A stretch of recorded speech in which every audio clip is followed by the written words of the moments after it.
বন্ধুরা, এরা সব সাজবে রাতে, তার জন্য সব ভুরু তুলছে। একটু দেখো, মজা দেখো। এটা আমার বৌদি, না পার্লারের মেয়ে না, এটা আমার ননদের বড় ননদের বৌমা। এটা সাজাবে তাই 10 টাকা নিবে সাজাতে। না না দিলে একবার দিবা, একবার এক্ষুনি নাও। হ্যালো বন্ধুরা, এই যে মিশো থেকে এটা আজকে নিলাম, এই যে অর্ডার দিয়ে, তো ভালোই এসছে। তো দেখো কেমন লাগছে।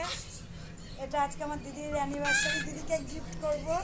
তো আমি আগে পরে দেখি, দেখো কেমন লাগছে, তোমরা কমেন্ট করে জানিও। আগে ফুল দাও